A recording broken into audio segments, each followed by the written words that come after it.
Kidding. I know. Hello, Twitch land. Hello, Facebook Live. Hello, Internet land. Miniature lovers. Miniature lovers. This is Ron Hawkins here at Reapercon with Jim Ludwig of Dark Sword Miniatures. Thanks for stopping by. Thanks for having me.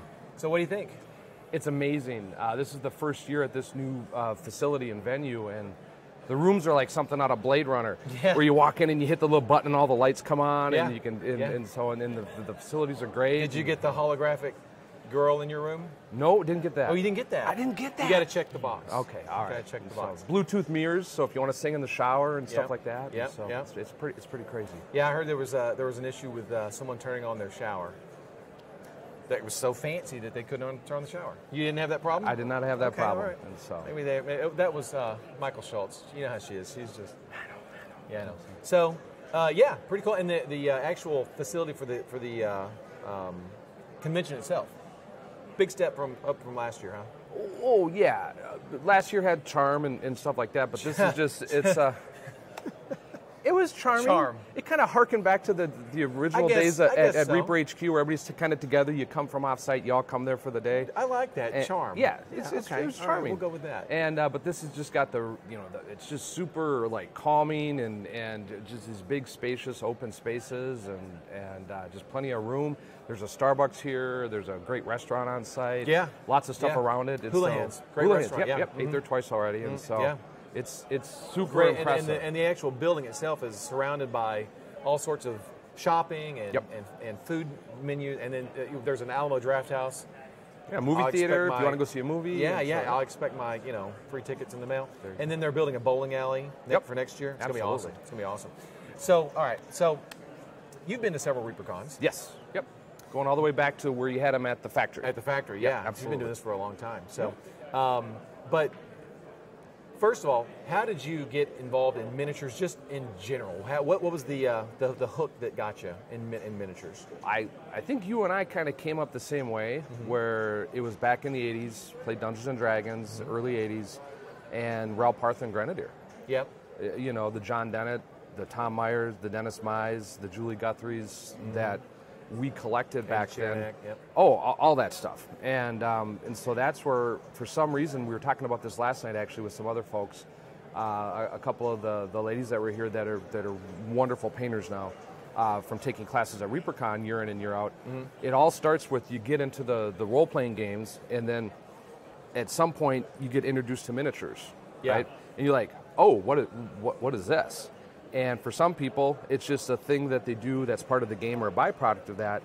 For other folks like myself, and I believe you as well, it actually becomes a little more important than the game itself, right? Like that aspect of the hobby. Yes, it does, yes. And so where you have this like love for the miniatures, and you still love the game, but it's not like the game is here and then the miniatures are down here. It's almost like having children. You can't have a favorite child, right? You know, you have, well, actually, I guess you not with children, but with D&D and minis, role-playing in minis. I was bitten by that bug hard. Absolutely. And then the miniatures bug bit, and that bit hard too. Yes. You know, but over the years, the miniatures bug is stuck. Whereas role-playing, I just don't have time for it anymore. Yes. I don't have time to paint miniatures anymore either.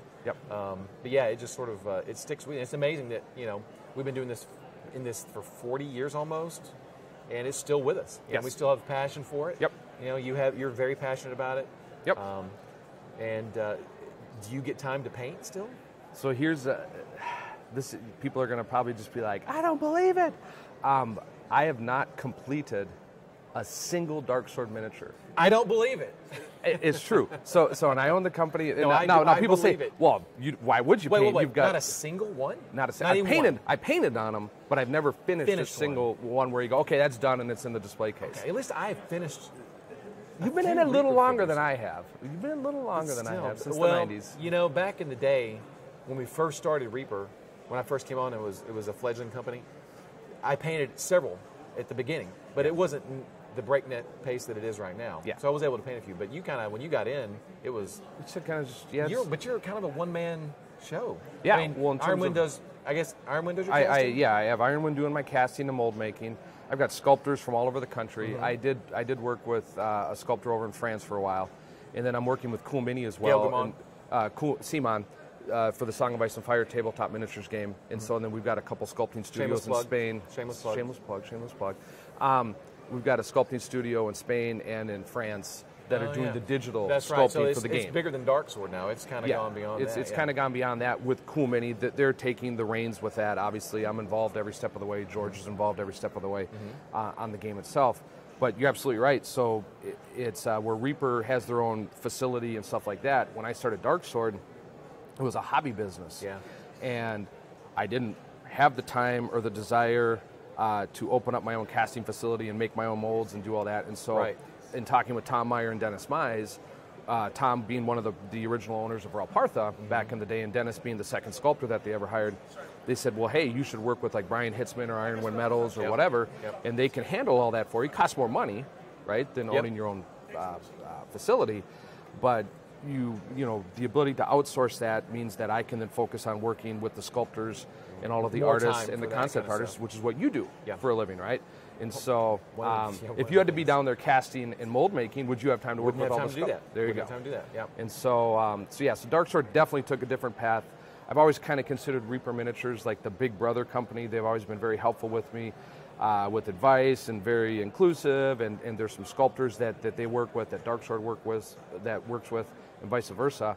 And then there's a lot of painters that we work with as well. A lot of these studio painters are like, I like these Reaper Miniatures, so I'm going to paint these, and I like these 4 or 5 Dark Sword ones, so I'm going to paint these. And so it's like this back and forth type of thing, where we share a lot of the same creative talents that we work with and collaborate with. So speaking of inclusivity and things like that, and going back to Reapercon, so what do you think about the concept that Reaper doesn't just say, well, it's Reaper only at Reapercon, we accept other manufacturers? It's been that way since day one. They've always been inclusive. There's a standing invite for pretty much anybody that wants to come down here and exhibit or contribute to the swag bag and get some free advertising and stuff like that. And by the way, thank you so much. You have contributed to our swag bag for I don't know how many years. But Ever since I started coming. Every year there's been a Dark Sword miniature in the Reaper swag bag, Reapercon swag bag every year, and I totally appreciate it. Thanks. And it is a staple of our swag bag. And I love doing it. And people love it. They love every year to see what they're going to get in there from Dark Sword, and obviously you get tons of Reaper stuff, and there's a lot of other great companies that are exhibiting here, or maybe if they couldn't exhibit, they send in stuff to put in the swag bag, and so it is truly like a VIP type of swag bag that you get, which just the stuff in the swag bag pays for the badge alone. All the stuff that you get in the swag bag, it's almost like it's for free. You get to come here for free. Yeah, and you get to go with a bunch of free stuff. So, well, cool. So. When are you ever going to exhibit here? Or you just prefer just to come and hang out and just hang out and rub elbows and just kind of I like to come hang out with Ron and Ed and the crew and Ann and all of the great people that are here. I stopped going to Gen Con like 3 years ago with Dark Sword exhibiting there. I've been exhibiting there every year since 2003. It just got to be, as the collection grew, we're just under 900 miniatures now. Yeah. So as the studio collection grew, I like to bring that to the show every time. And so we grew from like a half a booth to like 3 booths, and with Larry, so we got like a 50-foot booth there and all of that stuff the last year that we went. But it was like a 12-hour drive. It takes like a couple of weeks before the show, a couple of weeks after the show. A lot of work. And so for you guys to pull this off, in addition to everything that you do for Reaper, is just mind-blowing. And like what Adrian did, to get all of this going, and what you did to kind of help with that, it's just she's the boss. Whatever she says. It just blows my mind, because I'm like, my wife would kill me, because she always used to say, you get really cranky like the month before Gen Con, because you gotta start getting stressed out. But long story long, I would love to, if we could teleport stuff in here like Star Trek, where we just beam the stuff in. Cool. I'd do it in a heartbeat. Yeah, but it's like a 22-hour drive to come from Minnesota down here to Texas. And to haul all that stuff. And Texas is a big state, so well, when you open the Dark Sword warehouse in Texas, and make things a little bit easier. We'll get cooking on that. It's all right. So to wrap things up, I wanted to ask you about. I do this with everybody, and then people are going, "Oh God, I'm so sick of that question." So you supporting a faction in Dreadmere this year? Vampires all the way. Well, you don't even know. He had to tell you that before the interview. What's the name of the faction? The Vampires. No, it's not. It's the Vampires. No, it's not. It's not. It's the Blood Rage? Wolves. Cool many plug. The Blood Wolves? Blood Wolves.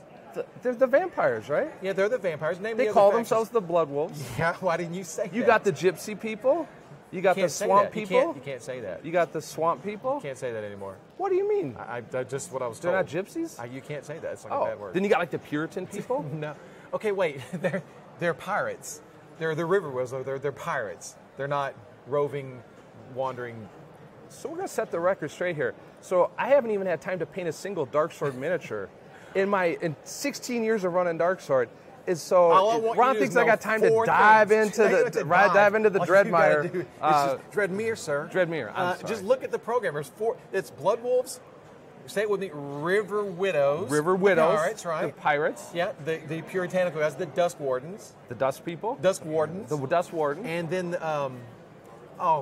So they're the Dust Wardens like Linus, where they or not Pigpen and the Peanuts, where they got dust following them everywhere. Peanuts. This is supposed to be family friendly. I know. And oh my gosh, Maggot Crown, the undead guys. They're maggot people? No, they're Maggot Crown. There's a crown covered with maggots because they have maggots on their head. On the one. Don't worry about it. You know what? See, and he expects me to keep up with all this stuff. Just 4 little things. I want you to. You should have them on the back banner. Then the interview is over. I can't do this anymore. I don't get paid for this. I'm out. Jim, thanks for stopping by. Ron, Appreciate it's always a Thanks pleasure. So much. And for those folks out there that are, if you're even remotely on the fence about coming to Reapercon, no matter what you do, what sort of miniatures you paint, whether it's GW, whether it's privateer, whether it's like cool mini stuff, confrontation, what have you, this place will level you up. It's amazing. The classes, I just can't recommend it highly enough. And so, Reapercon 2019, be here. Be here. Thanks for watching.